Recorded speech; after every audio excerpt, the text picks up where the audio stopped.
right, let's go through the solutions for lesson 1, organising data. So let's scroll down to the first question. Okay, using the frequency table below, answer the following questions. So we've got a frequency table here, we've got our score in this column, we've got all the scores in this column, we've got the tally in this middle column, and then we've got the frequencies in our last column here. The scores, they just go up by 1 each time, so 0, 1, 2, 3, 4, 5, 6. The tally is when we're counting, helps us to record how many of this score occurred. So clearly 0 occurred 2 times, so the tally just helps us count. And then the frequency is just rewriting the tally as a number so that we can easily see what the frequency is. So we've got 2 here, the frequency is 2. This little cell at the bottom here is just the total sum of the frequencies. So this symbol here means sum, and this F just means frequencies. So all you have to do is add up all of these frequencies, and that will give you the sum of the frequencies. All right, so we've clearly got some missing sections here, and I'm assuming that's what they want us to fill out. So what is the value of A? So if we go up here, A is this row here. Now, a couple of people I noticed were thinking that A is 5 because, A is in this row and the tally is 5 and the frequency is 5, so that makes sense, yeah? And it's true that A has a frequency of 5, but the score of A is not necessarily 5. In fact, we know it's not 5 because the score 5 is down here. So although the frequency of A is 5, what was the score? So the score actually just goes up by 1. So 0, 1, 2, 3, 4. So A should be 4 here. And 4 has a frequency of 5. So that means that 4 occurred 5 times.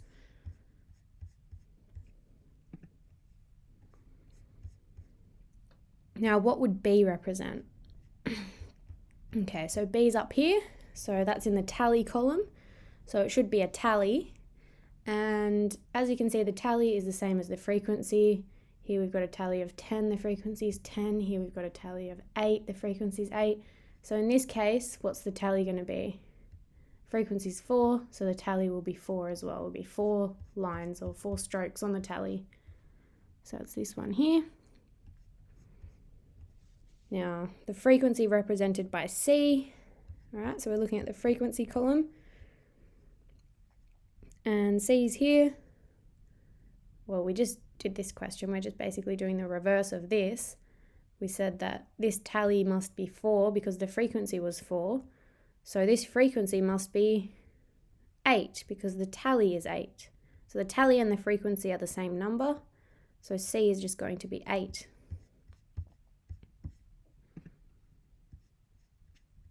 Okay, what is the value of D? So D is this sum of the frequencies. So we already talked about that. All we need to do is add up all of the different frequencies that we got. So 2 plus 4 plus 10 plus 8 plus 5 plus, what did we say C was? It was 8 plus 3. And that gives us a total of 40. So 40 should go in that bottom cell there.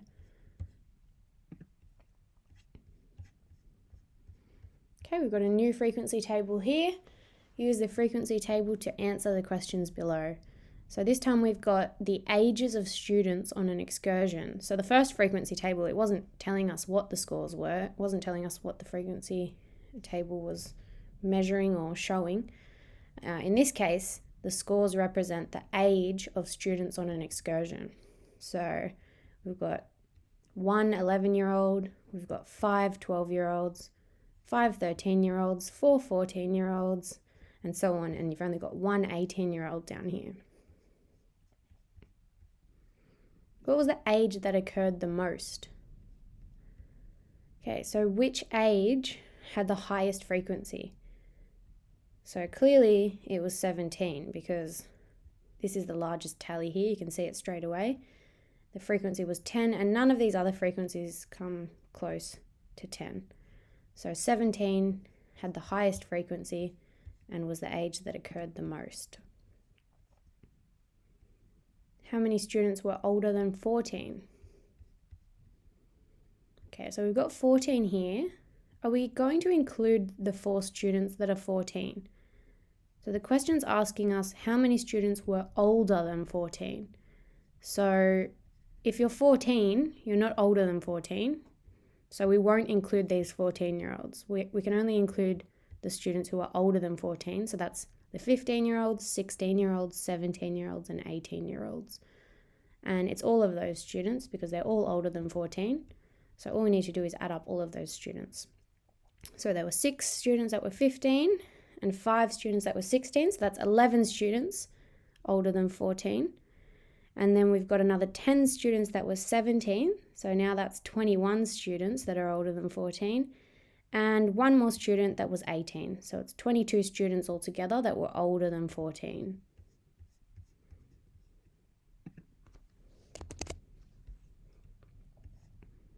How many teenage students were there? All right, so teenagers. So 11 and 12-year-olds are not teenagers. Teenagers start at 13 and go all the way up to 18. These are all teenagers here. So we're not going to include the 11 and 12-year-olds, okay? So you can add up all of these numbers here, and that will give you the number of teenagers. Or you can look at the total, which is 37, and just subtract the ones that aren't teenagers, which is probably a little quicker because we know there's only 2 numbers here that we need to add up. So the 11 and 12-year-olds, there's only 6 of them, 1 plus 5. And the total number of students is 37. So if we subtract the students that are not teenagers, so if we subtract that 6 from the 37, we're left with 31. And that should be the remaining students down here that are teenagers. If you want, you can add up all these scores and you'll get the same answer, hopefully. So 5 plus 4 plus 6 plus 5 plus 10 plus 1 is 31, which is what we guessed already. So you can subtract these guys from 37, or you can add up the ones that are teenagers, and you'll get 31 either way. Now, what percentage of the students were 16 or older? All right, so we're looking at percentages now. So the way that we find a percentage is we need to find the fraction first. And the fraction of what? Well, it's of the students that were 16 or older. So we need to find the fraction of students that were 16 or older. And then to convert that fraction to a percentage, we just need to multiply by 100. So first of all, let's find the fraction of students that were 16 or older. All right, so 16 or older. If you're 16, are you 16 or older? Yes, so we're including the 5 students that are 16, the 10 students that are 17, and the 1 student that's 18. So 5 plus 10 plus 1.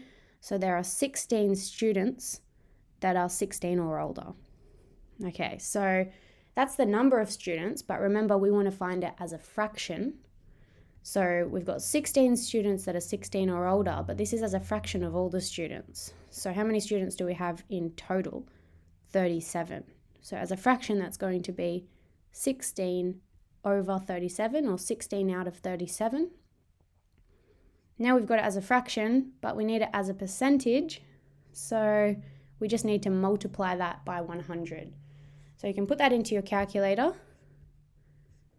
and it's 16, and then the fraction button over the total, which was 37.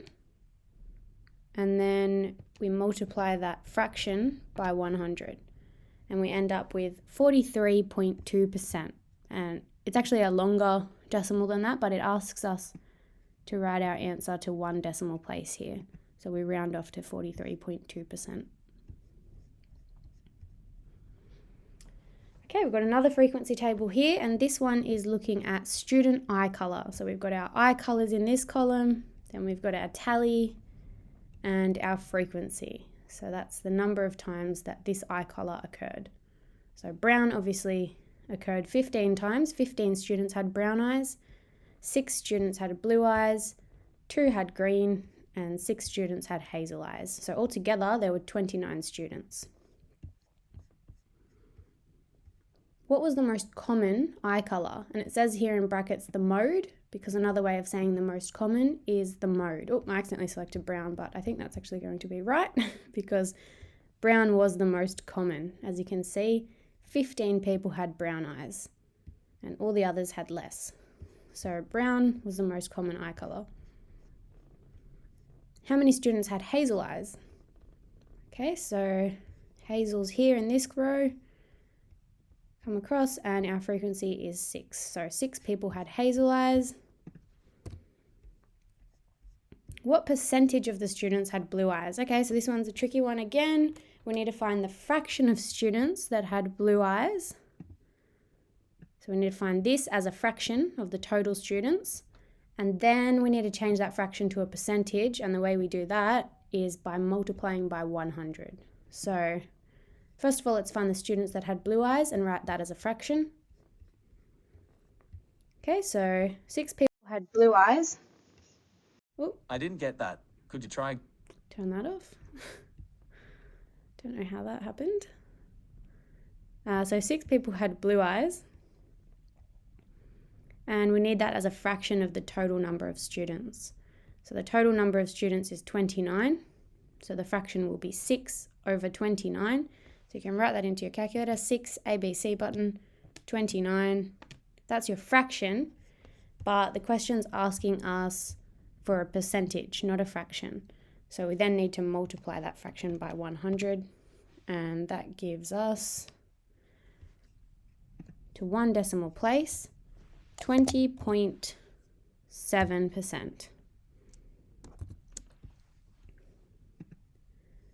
So what percentage of the students had either brown or hazel eyes? So it's similar to the last question, but this time we've got 2 different eye colors that we need to count. So brown and hazel. So the number of students that had brown eyes was 15, and the number of students that had hazel eyes was 6. So altogether, students that had brown or hazel eyes, there were 15 plus 6 of them, so that's 21.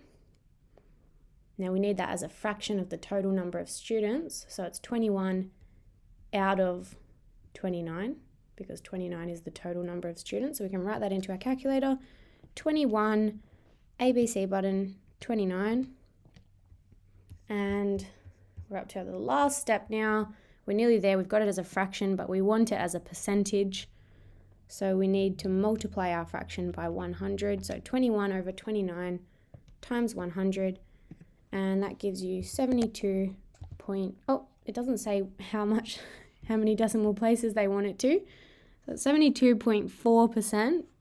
Not sure if they want us to write 72% and just round it to the nearest whole percentage, but we'll see.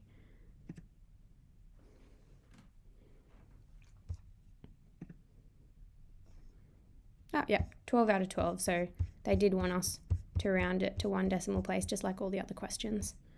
Perfect.